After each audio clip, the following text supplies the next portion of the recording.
Bismillahirrahmanirrahim. Assalamualaikum warahmatullahi wabarakatuh.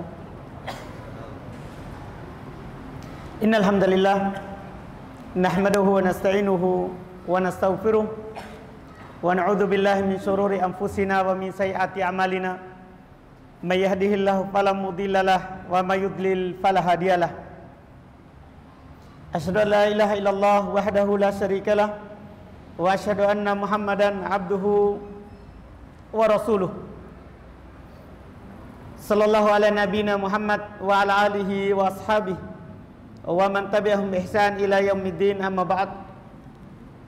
Kaum muslimin, al-ikhwan wal akhwat rahimani wa rahimakumullah. Alhamdulillah, kita bersyukur pada Allah.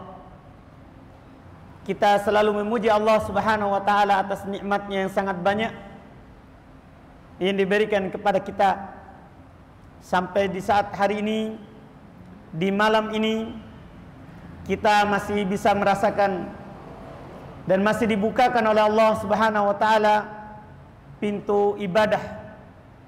Kita sudah sholat maghrib, sholat sunnah setelah maghrib, kemudian sekarang kita bermajelis ilmu, majelis zikir yang tidak samar lagi bagi kita keutamaannya. Tidak pudar bagi kita akan pahala yang disiapkan oleh Allah Subhanahu wa taala bagi siapa yang ikhlas karena Allah Subhanahu wa taala. Bagi siapa yang ikhlas karena Allah Subhanahu wa taala, dia pergi ke masjid itu karena Allah semata. Ini disiapkan tempatnya di surga oleh Allah. Di samping dimudahkan jalan menuju surga, kalau kita menempuh jalan ke sini untuk menuntut ilmu, dimudahkan bagi kita surga. Bahkan siapa yang melakukannya karena Allah, disiapkan tempatnya di dalam surga. Bukan lagi dimudahkan jalan menuju surga Allah, tapi tempatnya disiapkan dalam surga Allah. Sebagaimana dalam hadis yang diriwayatkan oleh Al-Imam At-Tabrani dan selainnya dari Abu Hurairah radhiyallahu taala anhu, Nabi sallallahu alaihi wasallam menjelaskan, man goda ilal masjidi la yuridu illa ayyata'allama khairan aw yu'allimah adallahu lahu manzilatan kullama goda aw roha. Kata Nabi SAW, siapa yang pergi ke masjid di pagi hari, itu di sholat subuh, kemudian dia pergi lagi di sore hari untuk sholat maghrib, dia pergi ke masjid, yang mana dia tidak pergi ke masjid apakah di waktu pagi ataupun di waktu sore, kecuali untuk belajar atau mengajar, untuk mendengarkan ilmu atau memperdengarkan ilmu. Siapa yang pergi karena Allah, maka kata Nabi SAW, Allah siapkan untuknya tempat di surga setiap dia pergi, apakah di waktu pagi ataupun di waktu sore. Kalau niat kita adalah belajar, mengangkat kebodohan dalam diri kita dan untuk mengangkat kebodohan dari orang-orang sekitar kita, maka ini Allah siapkan untuk kita tempat di surga. Ini keutamaan, dan kalau hanya ini seandainya keutamaan yang diberikan, maka cukup bagi kita sebenarnya untuk mengundi siapa yang harus pergi ke majelis hari ini. Kalau hanya ini keutamaannya, bagaimana lagi kalau keutamaan belajar, keutamaan mendengarkan ta'lim, keutamaan bermajelis ilmu, itu sangat banyak. Itu sangat banyak. Bisa dibaca dalam kitab Ibnul Qayyim rahimallahu ta'ala, belum menyebutkan ayat-ayat dan hadis yang menjelaskan keutamaan belajar dan mengajarkan ilmu agama. Di dalam kitab beliau Miftah Dar As-Sa'adah sudah ada terjemahannya, bisa dibaca. Banyaknya yang disiapkan oleh Allah Subhanahu wa taala untuk orang-orang yang belajar ilmu agama Allah berupa keutamaan dunia dan akhirat. Makanya kita selalu bersyukur kepada Allah Subhanahu wa taala atas waktu, atas kesempatan yang Allah Subhanahu wa taala bukakan untuk kita bisa mendengarkan ilmu, bisa belajar ilmu agama, bisa mendengarkan satu hadis, satu ayat dari Al-Qur'an. Itu keutamaan yang lebih baik daripada apa yang kita usahakan dari perkara-perkara dunia.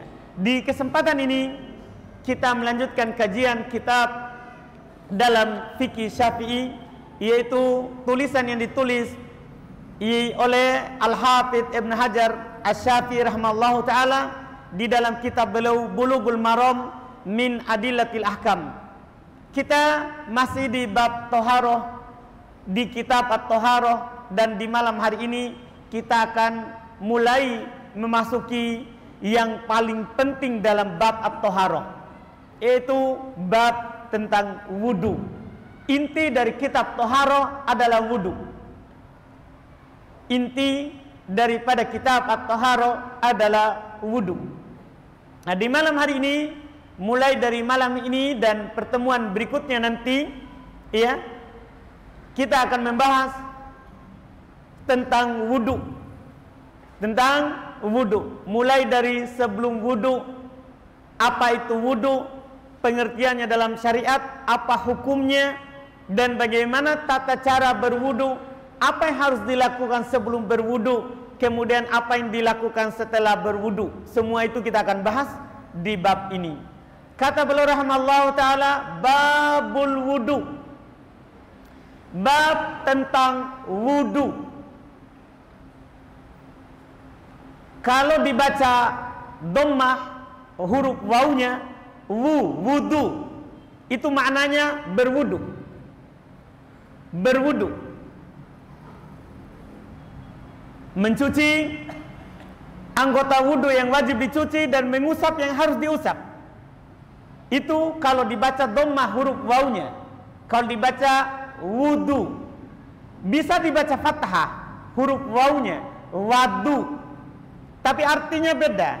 Kalau dibaca al-wadu, maksudnya alat yang dipakai untuk berwudu, yaitu air. Jadi air yang dipakai untuk berwudu namanya wadu.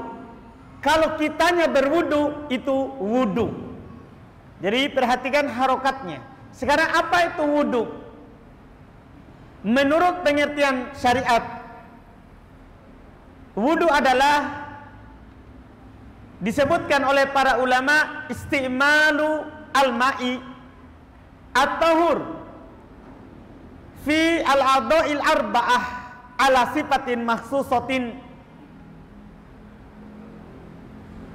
Wudu artinya menggunakan air yang suci. Kita menggunakan air yang suci dalam mencuci anggota-anggota wudu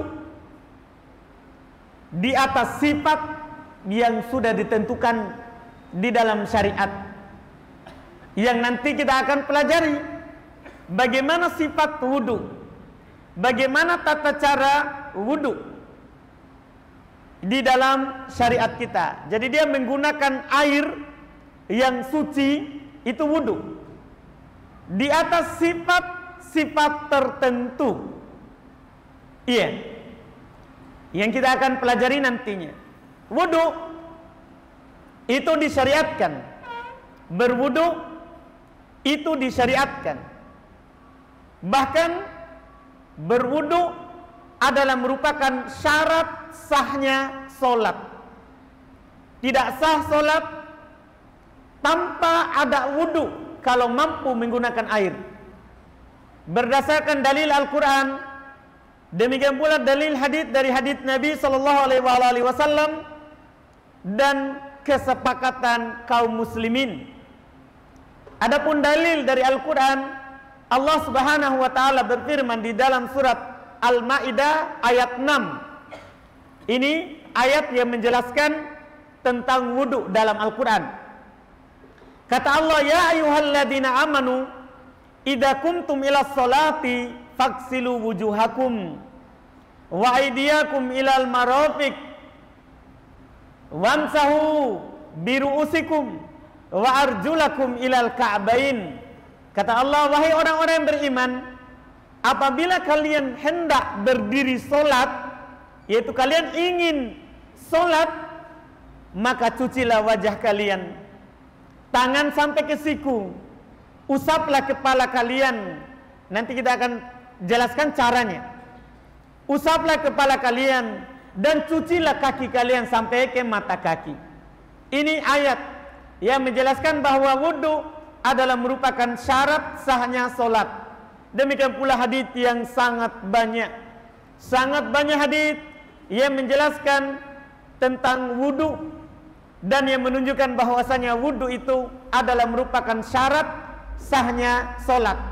Di antara hadis yang paling terkenal adalah hadis yang diriwayatkan oleh Imam Al-Bukhari dan Imam Muslim dari Abu Hurairah radhiyallahu taala anhu. Kata Nabi kita Muhammad sallallahu alaihi wasallam, la yaqbalullahu salata ahadikum idza ahdatha hatta yatawaddo. Allah Subhanahu wa taala tidak menerima salat salah seorang dari kalian, kita semua ini, apakah ikhwan ataupun akhwat, muslim ataupun muslimah, Allah Subhanahu wa taala tidak menerima salat kita apabila kita berhadat hingga kita berwudu. Artinya tanpa wudu tidak ada solat. Tanpa ada wudu maka tidak ada solat yang diterima, yang sah di dalam timbangan syariat. Dan sepakat kaum muslimin, sangat banyak ulama madhab menukil kesepakatan bahwasanya wudu ini adalah merupakan syarat sahnya solat.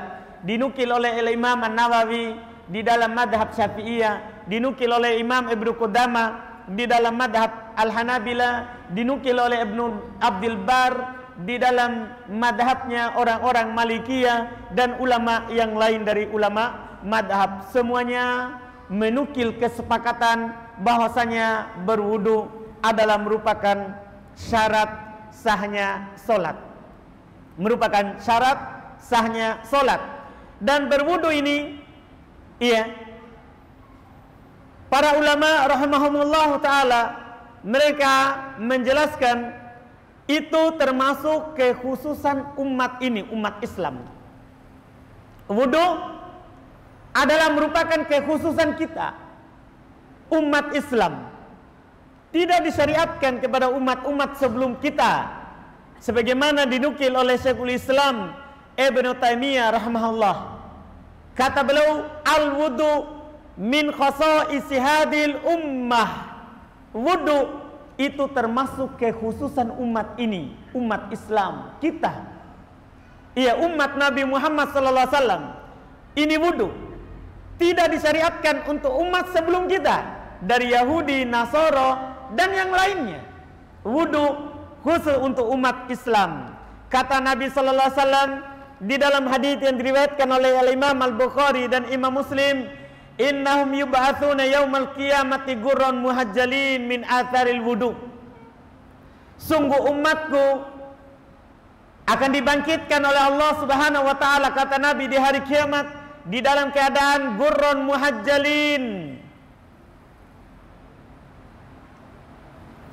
Tempat-tempat yang mereka cuci dari anggota wudunya itu bercahaya. Mukanya bercahaya, tangannya bercahaya, kakinya bercahaya. Kenapa? Kata Nabi, min atharil wudu, dari bekas wudu mereka. Jadi wudu kita hari ini itu akan menjadi cahaya nanti di hari kiamat. Di padang mahsyar, orang-orang yang sering berwudu, menjaga wudunya dan menjaga solatnya, itu akan dibangkitkan dalam keadaan bercahaya. Kata Nabi SAW, innahum yub'atsuna yaumal qiyamati gurran muhajjalin min atharil wudu. Sungguh umatku, mereka akan dibangkitkan di hari kiamat dalam keadaan bercahaya tempat-tempat wudu mereka karena bekas wudu yang mereka lakukan. Dan inilah, dengan ini, cahaya ini, Nabi SAW mengenal umatnya nanti di hari kiamat. Mengenal umatnya nanti di hari kiamat. Dan ini disebutkan oleh Syekhul Islam Ibnu Taimiyah rahimahullah, menunjukkan bahwa wudu ini tidak disyirikati oleh umat-umat sebelum umat Islam. Ada hadits yang menunjukkan bahwa wudu juga disyariatkan kepada para nabi sebelumnya. Misalnya hadits Nabi SAW bersabda, hada wudu'i wa wudu'ul anbiya'i min qabli.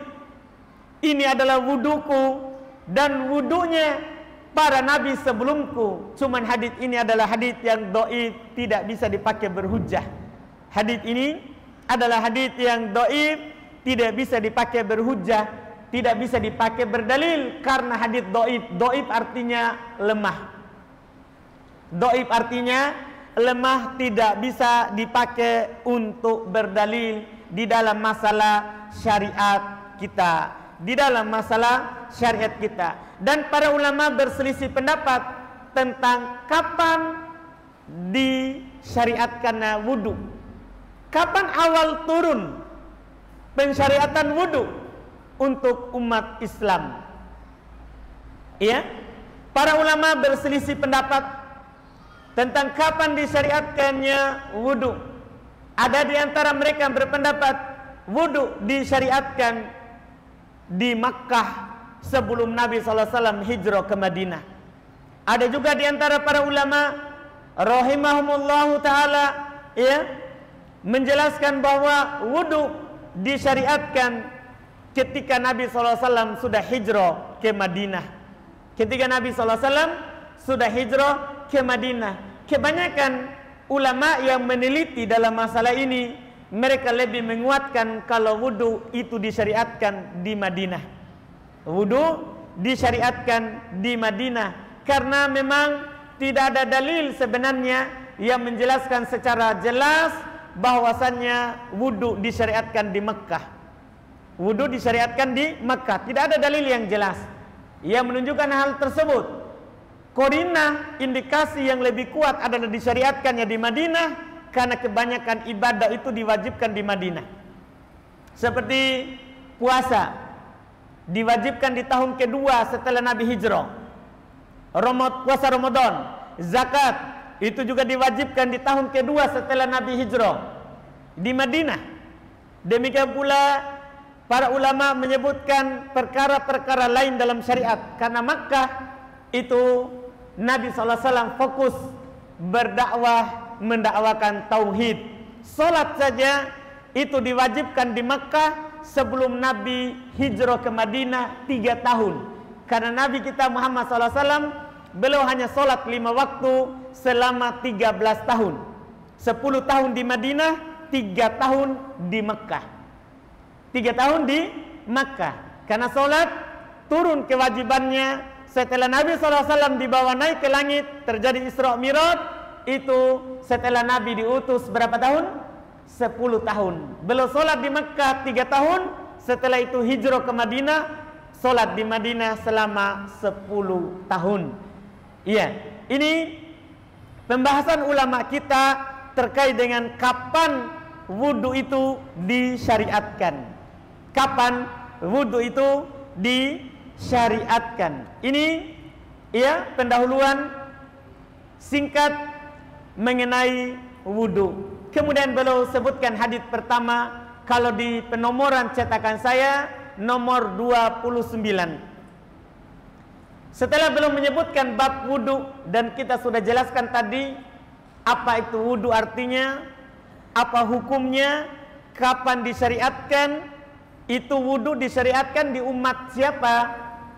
Iya, itu penting untuk pengetahuan dasar kita sebagai ilmu pondasi di dalam masalah wudu. Kemudian beliau berkata, an Abi Hurairah radhiyallahu taala anhu an Rasulillah sallallahu alaihi wasallam annahu qala, laula an asyqa ala ummati la amartuhum bis-siwaki ma'a kulli wudu'in. Akhrajahu Malik wa Ahmad wa Nasa'i wa sahahu Ibnu Khuzaimah wa dzakarahu Al-Bukhari ta'liqa. Kata beliau rahmallah dari Abu Hurairah radhiyallahu taala anhu, beliau berkata dari Rasulullah sallallahu alaihi wasallam, beliau bersabda, laula an asyqa ala ummati, seandainya tidak akan memberatkan bagi umatku, saya akan memerintahkan mereka untuk bersiwak di setiap kali wudu. Seandainya kalau tidak memberatkan umatku, saya akan memerintahkan mereka, yaitu mewajibkan kepada mereka untuk bersiwak di setiap kali wudu.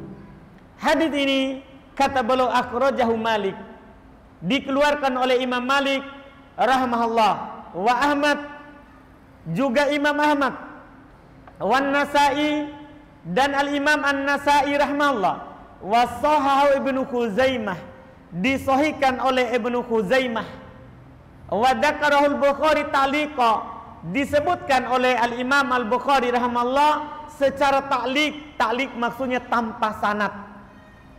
Disebutkan oleh Imam Al-Bukhari di dalam sahihnya tanpa sanad. Hadits ini adalah hadits yang sahih. Datang dalam riwayat sebenarnya, riwayat Imam Al-Bukhari dan Imam Muslim, bukan dengan lafaz ma'a kulli wudu, di setiap wudu, bukan.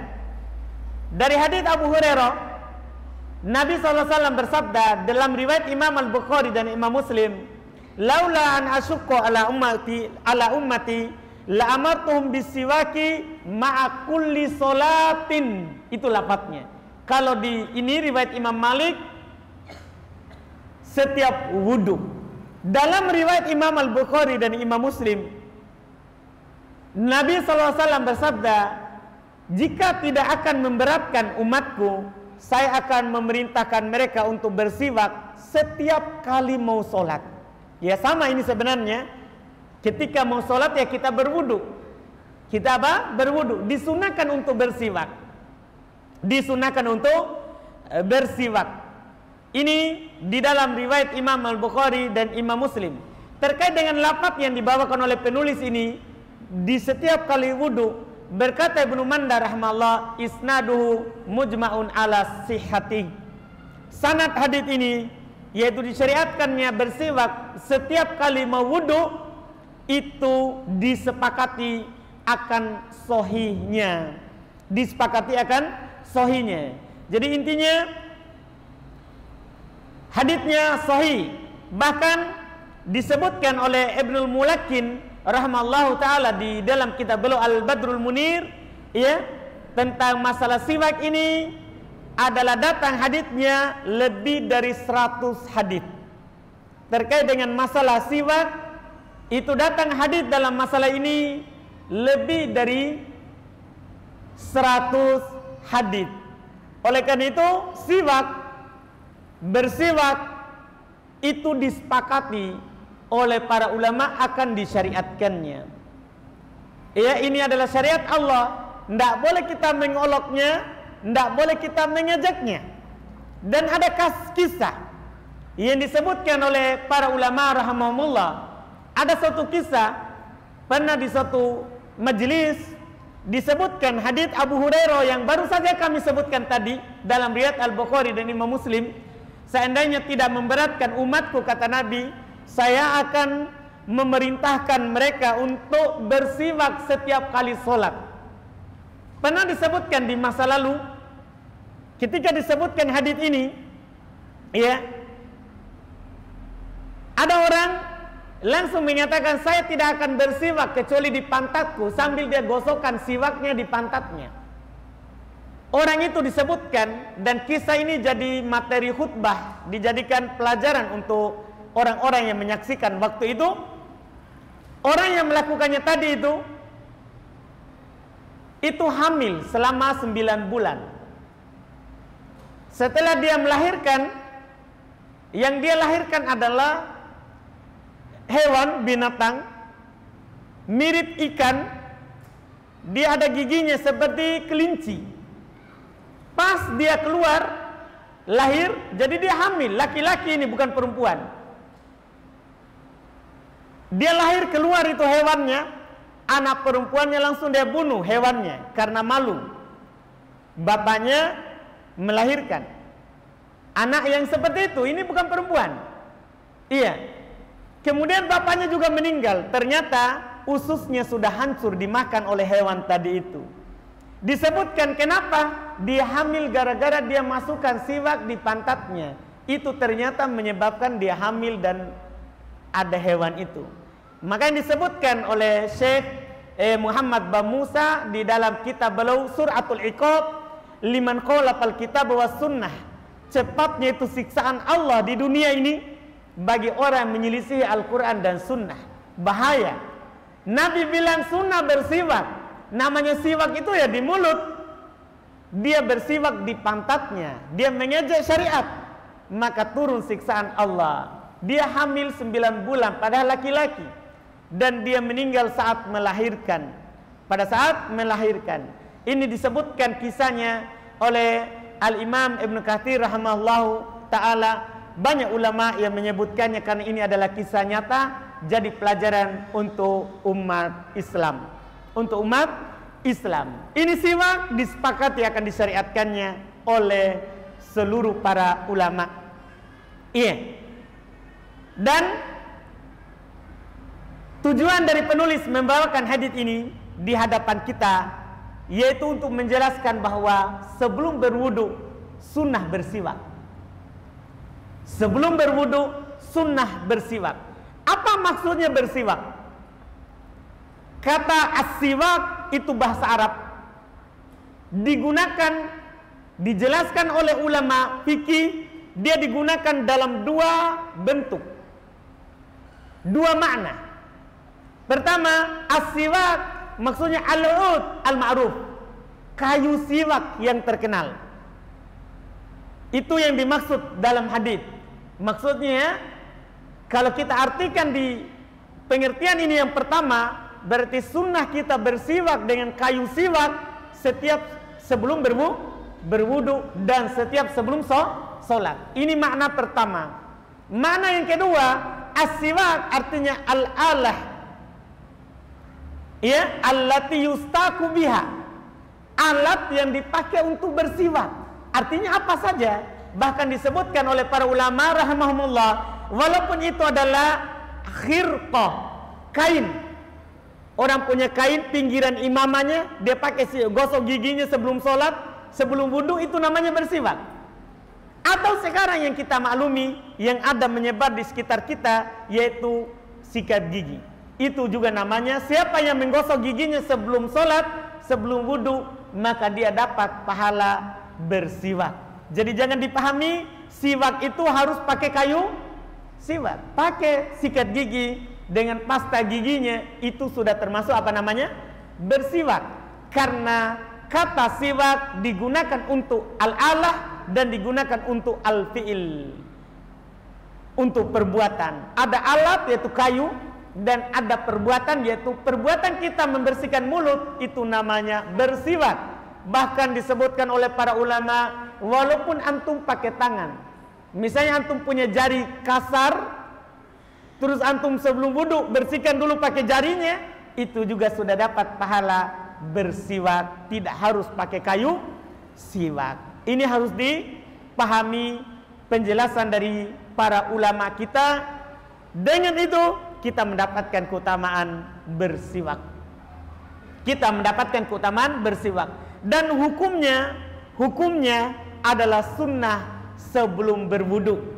Kenapa kita katakan sunnah? Karena Nabi bilang seandainya tidak memberatkan bagi umatku, saya akan memerintahkan mereka untuk bersiwak setiap kali sholat, setiap kali mau berwudu.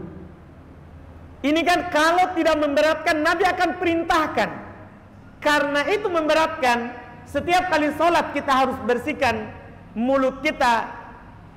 Karena itu memberatkan, karena tidak semua orang bisa membawa kemana-mana siwak. Kan begitu? Makanya Nabi tidak memerintahkan hal tersebut. Jadi hukumnya adalah sunnah. Jadi hukumnya bersiwak adalah sunnah. Kemudian para ulama kita rahimahumullah juga menjelaskan sebagai faedah tambahan, ya, tempat-tempat yang disyariatkan untuk kita bersiwak. Tempat-tempat yang disyariatkan untuk kita bersiwak. Kata Al-Imam An-Nawawi rahimahullah di dalam kitab Syarh Muslim karya Al-Imam An-Nawawi, ini termasuk ulama Syafi'i, kata beliau, "Tsumma inna siwaka mustahabbun fi jami'il awqat." Kemudian ketahuilah, bersiwak, membersihkan mulut itu dianjurkan di setiap waktu. Itu pada dasarnya. Membersihkan mulut, bersiwak, menggosok gigi itu disunahkan di setiap waktu. Walakin fi khamsati awqatin asyaddu istihbaban. Akan tetapi di 5 keadaan lebih disunahkan. Jadi beliau menyatakan kepada kita sunnah bersiwak setiap saat. Sunnah bersiwak, membersihkan mulut, berpenampilan baik, bagus, iya, di setiap waktu. Kemudian lebih disunahkan pada 5 kali, 5 waktu, 5 keadaan. Apa itu? Kata beliau yang pertama, indas sholah, ketika mau sholat itu disunahkan. Apa dalilnya? Hadits yang tadi, hadits riwayat Imam Al-Bukhari dan Imam Muslim dari Abu Hurairah radhiyallahu taala anhu. Kata Nabi SAW, laula an asyukka ala ummati la amartuhum bisiwaki inda kulli sholah. Seandainya tidak memberatkan umatku, saya akan memerintahkan mereka untuk bersiwak setiap kali mau sholat. Itu pertama, sangat disunahkan. Yang kedua, disebutkan oleh beliau rahimahullah, ats-tsani indal wudu, ketika mau wudu. Itu disunahkan, sangat dianjurkan untuk bersiwak. Apa dalilnya? Hadits ini yang dibawakan oleh penulis rahimahullahu taala, hadits nomor 29 di dalam kitab Bulughul Maram. Ya, bahwa Nabi katakan, laula an asyukku ala ummati la amartuhum bisiwaki ma'a kulli wudu. Seandainya tidak memberatkan umatku, saya akan memerintahkan mereka untuk bersiwak di setiap kali berwudu. Ini tempat yang kedua yang sangat dianjurkan untuk bersiwak. Kemudian ats-tsalits, yang ketiga, inda qiraatil Quran, ketika membaca Al-Quran. Sangat dianjurkan bagi kita sebelum baca Quran bersiwak. Ia membersihkan mulut kita. Kenapa?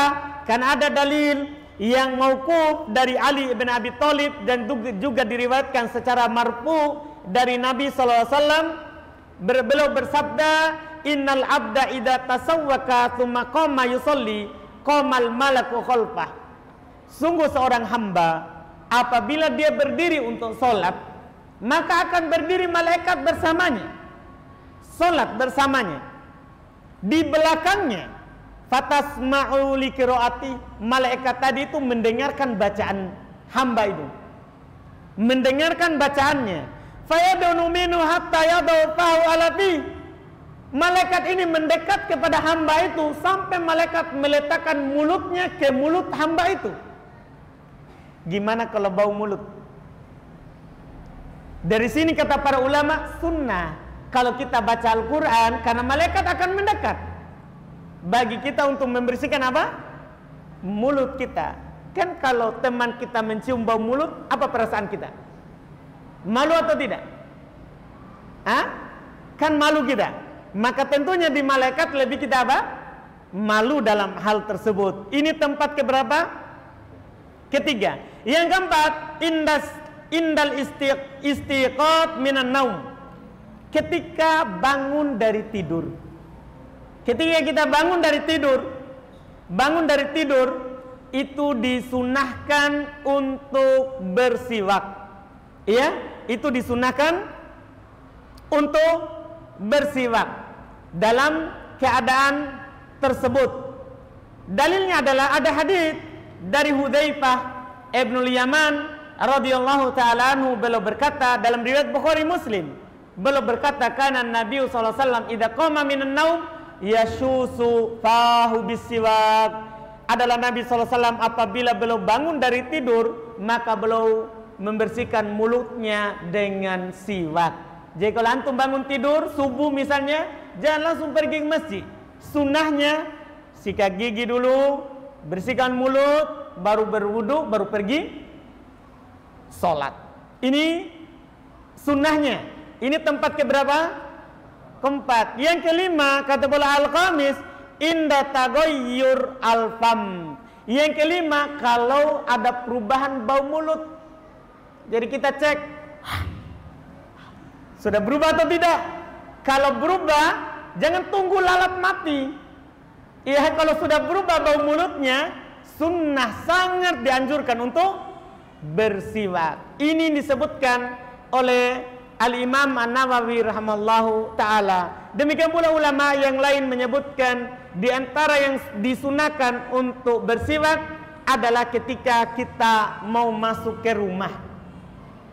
Sebagaimana dalam hadits Aisyah, adalah Nabi SAW memulai ketika beliau masuk rumahnya, pulang ke keluarganya, maka beliau bersiwak dulu. Karena sebentar masuk di rumah, ya kita pengen mencium istri kita, anak kita, kan tidak enak kalau istri jauh-jauh kita. Iya, enak juga kalau mulutnya apa? Harum, supaya istri tidak lari dari kita, tidak lari dari kita. Dan itu juga menambah kecintaan istri terhadap apa? Suaminya. Ibnu Abbas radhiyallahu taala anhuma beliau berhias sebagaimana istrinya berhias untuknya. Jangan hanya menuntut istri, suami juga harus perhatikan apa?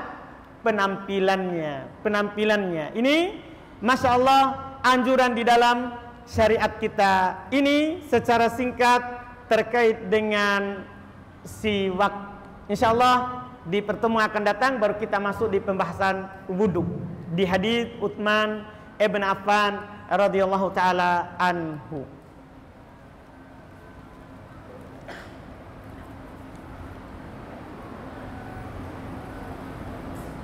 Baik, kita masuk di sesi tanya jawab. Ya mau tanya langsung silakan, tidak apa-apa, boleh.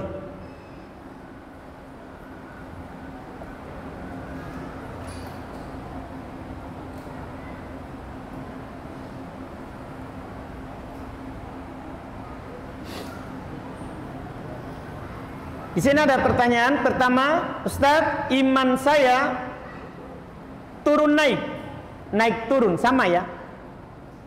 Bagaimana cara agar iman saya naik terus dan bisa istiqomah? Ya tentunya agak sulit kalau bisa naik terus, karena setiap amalan itu pasti ada masa bosannya. Keimanan itu akan bertambah dengan ketaatan dan berkurang dengan maksiat. Itu keimanan. Karena pengertian iman menurut ahli sunnah wal jamaah adalah ya al-i'tiqad bi al-jinan wal amal bil jawarih wa nutqun bil lisan wal amal bil jawarih yazidu bit ta'ah wa yanqusu bil ma'siyah. Iman itu adalah berkeyakinan dalam hati, mengucapkan dengan lisan, beramal dengan anggota badan, bisa berkurang dengan maksiat dan bisa bertambah dengan ketaatan. Ya namanya dalam kehidupan tidak selamanya kita semangat untuk beramal. Kadang ada masa bosannya. Makanya ada naik turun iman. Seperti yang dikatakan oleh Handalah kepada Nabi SAW sampai belum mengatakan, "Napa kau Handalah? Handalah telah munafik ya Rasulullah." Kenapa bisa? Kalau di majelis ilmu ingat akhirat, tapi kalau sudah keluar dari majelis Nabi SAW lupa lagi. Jadi dia bilang sudah munafik. Nabi katakan, apakah kalian sudah mendapatkan itu? Begitulah orang beriman. Begitulah orang beriman. Imannya itu naik turun. Yang jelas kita berusaha untuk istiqomah saja dan meminta kepada Allah Subhanahu wa taala untuk mengokohkan hati di atas keistiqomahan. Kita berdoa dengan doa Nabi sallallahu alaihi wasallam, ya muqallibal qulub sabit qalbi ala dinik. Wahai yang membolak-balikan hati, kokohkanlah hatiku di atas agamamu. Dalam sebagian lafaz di atas ketaatan kepadamu. Ya, itu yang kita berdoa dengannya supaya keimanan kita kokoh dan istiqomah. Karena Allah Subhanahu wa taala hanya mengokohkan orang-orang yang kokoh saja. Sebagaimana dalam firman-Nya, "Yutsabbitullahu alladhina amanu bil qauli tsabit." Iya, Allah akan mengokohkan orang-orang yang beriman, istiqomah di atas keimanannya dengan ucapan yang kokoh, dengan ucapan yang istiqomah. Iya, itu wallahu a'lam. Bagaimana hukum di saat puasa? Setiap ingin sholat, gosok gigi pakai odol, tidak apa-apa, boleh. Hanya saja hati-hati, jangan sampai odol itu masuk di mana? Ke tenggorokan. Kalau tidak sengaja, sah puasanya, tidak batal. Kalau sengaja, enak dingin, akhirnya ditelan sedikit, itu batal. Itu batal. Jadi hukumnya boleh. Hukumnya boleh. Hanya saja hati-hati dari masuk ke tenggorokan. Itu difatwakan oleh Syekh bin Baz, juga Syekh bin Utsaimin rahimahullahu taala, boleh.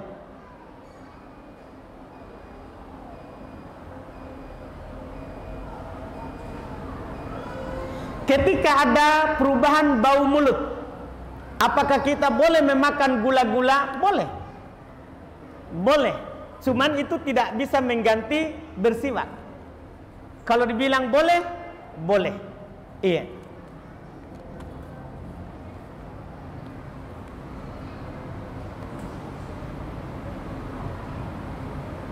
Ini ada pertanyaan, Ustadz, apa hukum makan di dalam WC? Tidak ada tempat lain, Pak. Kenapa di WC? Banyaknya tempat di dunia ini. Nih ya, lagi cokoki, takut diminta. Ya, makan di luar. Kenapa harus di WC? Iya, jangan takut diminta. Tawarkan saja, mau ki. Karena orang beriman itu makan untuk satu orang cukup untuk dua. Makan untuk dua orang cukup untuk tiga. Itu orang beriman. Iya, karena itu tidak boleh cokok-cokok. Iya, apalagi sampai di WC. Itu tempatnya jin. Apa kita mau jadi jin di dalam?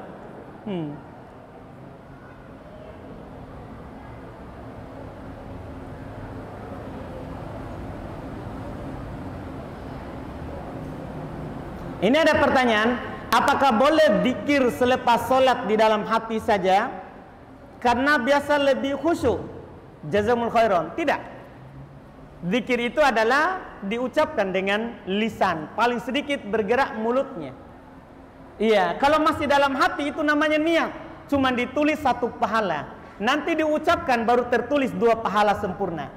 Jadi kalau masih di hati itu namanya niat. Itu namanya niat.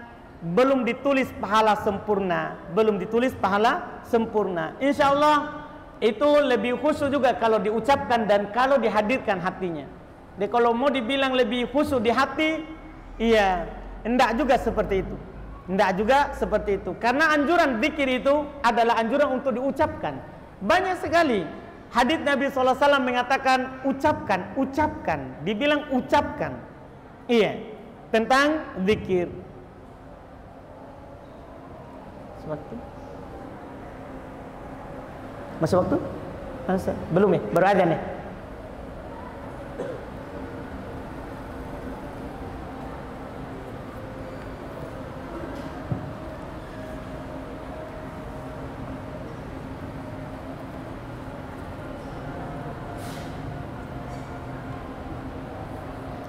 Ini ada pertanyaan, apakah boleh menggabungkan niat sholat sunnah tahiyat masjid dan sholat sunnah qobliyah? Boleh. Disebutkan oleh para ulama kalau ada satu ibadah tazahamat itu dalam satu waktu itu dia ada dua ibadah atau tiga yang bisa dilakukan, maka boleh digabungkan selama hukumnya sama dan kaifiatnya sama. Dua syaratnya, hukumnya sama maksudnya sama-sama sunnah. Tahiyat masjid, sunnah wudu, ini qobliyah, ini kan semua sama-sama sunnah. Kemudian sama kaifiatnya, caranya sama-sama 2 rakaat. Ini boleh digabungkan dengan satu kali. Makanya datang dalam lafaz hadis innamal a'malu binniyat, pakai jamak. Sungguh amalan itu tergantung niatnya. Itu hikmah lafaz itu. Karena ada juga lafaz hadisnya, innamal a'malu binniyah. Sungguh amalan itu tergantung pada niatnya, lafaz mufrad. Tapi dalam lafaz yang lain dikatakan, Bukhari Muslim juga, binniyat, pakai kata jamak, tergantung dari niatnya. Jadi kita dalam masuk satu kali itu niat banyak boleh. Yang penting hukumnya sama-sama sunnah. Kemudian caranya juga sama, seperti sama-sama 2 rakaat. Boleh digabungkan.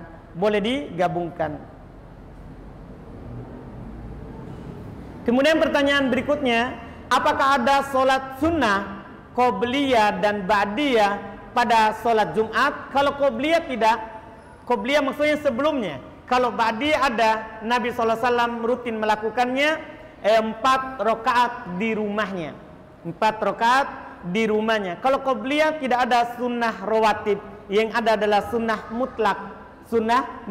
Boleh kita melakukan sholat sunnah sebelum Jumat berapa rakaat pun boleh mutlak, sampai khotib naik mimbar. Wallahu alam. Silakan. Waalaikumsalam warahmatullahi wabarakatuh.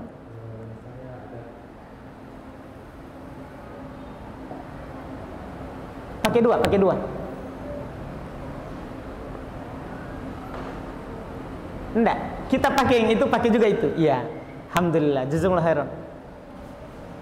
Saya mau bertanya nih Ustadz, masalah hukumnya ketika saya keluar sama istri saya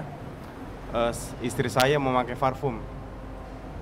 Yang kedua, apa hukumnya karena saya punya anak yang kedua, dia sadar atau tidak sadar kadang memakan kotoran hidungnya.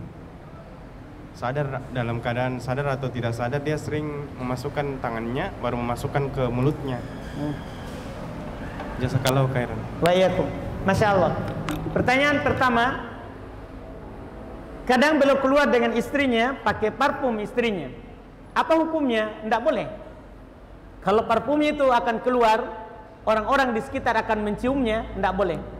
Karena syarat perempuan keluar itu tidak boleh pakai parfum yang akan dicium oleh orang di sekitarnya.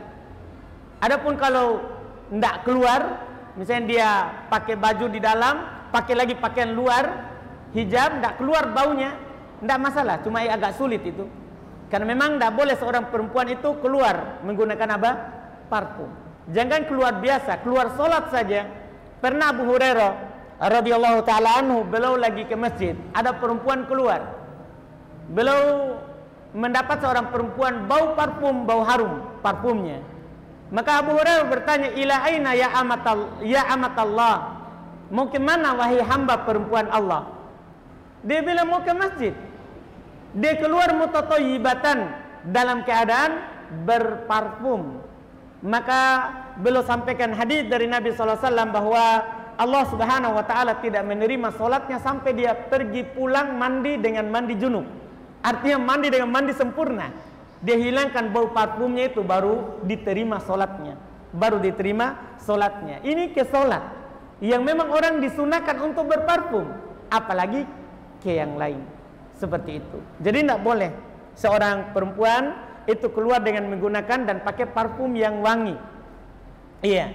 Itu yang pertanyaan pertama. Pertanyaan kedua, kadang anak beliau tidak sengaja ataupun sadar, tidak sadar ataupun sadar, kadang memasukkan kotoran hidungnya ke mulutnya. Kalau masih kecil, tidak ada hukum taklif, Pak. Berapa? 7. Baik. Iya. Umurnya sudah 7, itu masih kecil namanya. Belum balik. Ketika dia belum balik, semuanya dimaafkan. Ketika dia belum mimpi basah, kalau laki-laki, perempuan keluar darah haid, maka dimaafkan apa yang dia lakukan. Tidak berdosa. Kecuali dia rusaki barang orang, baru kita ganti. Adapun terkait dengan punya kita sendiri, tidak ada dosanya. Karena diangkat pena dari anak sampai dia mimpi basah. Seperti itu, Pak. Cukup? Silakan.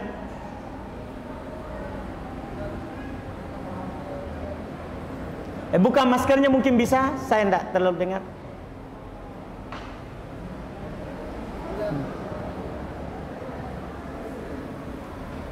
Oh, banyak sekali pelayan ini, Pak. Bismillah. Assalamualaikum warahmatullahi wabarakatuh. Waalaikumsalam warahmatullahi wabarakatuh. Ustaz, yang mana lebih utama Ustaz? Menjawab azan dulu atau sholat 2 rakaat sebelum masuk masjid? Menjawab azan dulu atau sholat 2 rakaat masuk masjid? Kapan itu, Pak? Waktu azan. Maksud saya sholat Jumat atau tidak, selainnya? Sholat Jumat atau selainnya. Baik, Pak, Masya Allah. Saya menyesal merinci. Baik, Pak, Alhamdulillah. Jadi kalau di selain sholat Jumat, maka utama kita jawab adzan, baru sholat tahiyat masjid. Artinya misalnya sholat isya atau sholat maghrib atau sholat duhur, sholat asar, selain sholat Jumat, maka utama kita jawab adzan, baru kita sholat sunnah. Karena boleh diakhirkan sampai kita sebentar. Iya. Tapi kalau kita di sholat Jumat, maka kita kan otomatis kan muadzin adzan, kalau imam khotib sudah di atas.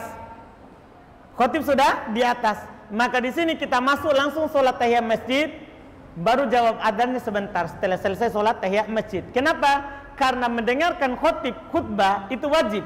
Sholat sunnah itu adalah sunnah. Demikian pula menjawab adzan hukumnya juga adalah sunnah. Jadi lebih utama kita kejar khotib awal mulainya daripada kita sholat sunnah atau menjawab adzan. Jadi kita kalau dia adzan, kita sholat sunnah dengan cepat. Hanya baca Al-Fatihah, tidak apa-apa. Supaya nanti tidak melanggar kewajiban mendengar imam. Seperti itu, Pak. Jadi dirinci, kita di mana waktunya, posisinya. Itu wallahualam. Terakhir ya, habis waktu ya. Baik. Bismillah. Hukum berbicara saat wudu, Ustaz. Dan apakah boleh mencuci anggota wudu lebih dari 4 kali? Dan bagaimana hukumnya kalau cuma 2 kali atau 1 kali? Baik, Masya Allah. Pertanyaan pertama, hukum berbicara saat wudu. Boleh. Kecuali kita berbicara sampai lupa wudunya sudah di mana. Jadi berbicara saat wudu itu tidak membatalkan wudu. Jadi boleh. Kemudian bagaimana kalau kita mencuci anggota wudu lebih dari 3? Kalau lebih dari 3 tidak boleh. Nabi SAW katakan, wa man zada faqad ta'adda wa dhalama wa asabal qasim. Siapa yang lebih dari 3, maka dia telah melampaui batas. Karena dibilang 3, dia lampaui batasnya. Teradolim karena kita meletakkan posisinya bukan tempatnya. Dolim kita. Yang ketiga, kita bermaksiat kepada Abul Qasim, Nabi Muhammad SAW. Kalau lebih dari 3. Adapun kalau kurang dari 3, kita wudhu 1-1, 2-2, 3-3, kecuali kepala nanti kita akan jelaskan, itu boleh. Karena Nabi SAW kata Ibn Abbas, tawaddu amarro. Nabi berwudu sekali-sekali boleh. Nabi berwudu 2 kali boleh. Nabi berwudu 3 kali boleh. Yang penting tidak boleh lebih dari 3. Itu wallahu alam. Kita cukupkan. Alhamdulillah, mohon maaf kalau ada pertanyaan belum sempat dijawab. Semua yang benarnya apa yang kita dengar itu semata dari Allah, dan yang salahnya itu dari kami. Subhanakallahumma wa bihamdik, asyhadu an la ilaha illa anta, astaghfiruka wa atubu ilaik. Assalamualaikum warahmatullahi wabarakatuh.